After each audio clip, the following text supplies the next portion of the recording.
If you lost a loved one to COVID-19, the federal government has a plan to reimburse you for expenses related to their funeral and burial.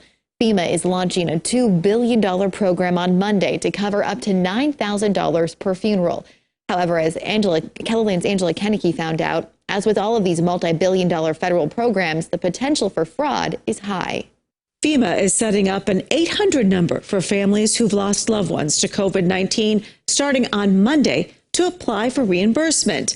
But before it's even launched, FEMA is issuing a fraud alert, warning that scammers are targeting the very people the program is meant to serve.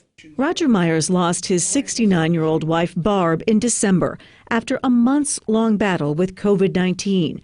In addition to his heartbreaking loss, he also had the added burden of paying for her funeral. There are other people out there that it was a complete burden that really need this money. However, anyone who suffered a loss due to COVID-19 is eligible for reimbursement. So what's your understanding of how this program is going to work? Yeah, that's a good question.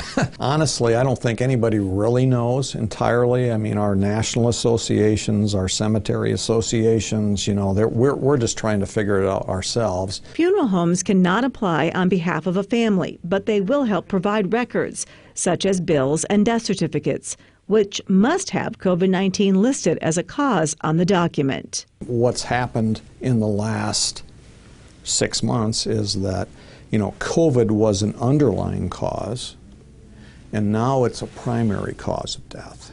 FEMA will reimburse funeral costs for multiple COVID-19 deaths in the same family for a maximum of $35,000. Yeah, we've seen a lot of families, I would say a third in the last year, last part of last year, that they had multiple family members that passed away. FEMA anticipates issues such as multiple family members submitting for reimbursement for the same death. However, funeral directors are more worried about scammers going after a grieving loved one's personal information. My biggest concern is that people are not getting scammed. If you get called by somebody saying, we'll help you fill out a report or whatever, that's probably not a true thing. For Myers, financial assistance only goes so far. The money's not going to replace Barb, obviously. So, you can give me $100,000, and it still wouldn't replace Barb. That wouldn't matter to me. The money's not the issue. It's missing someone is the issue. And dealing with that on a daily basis. Schmitz stresses the importance of having all documentation ready before you call the FEMA hotline. We've put links on what's required on this story on KELOLAND.com.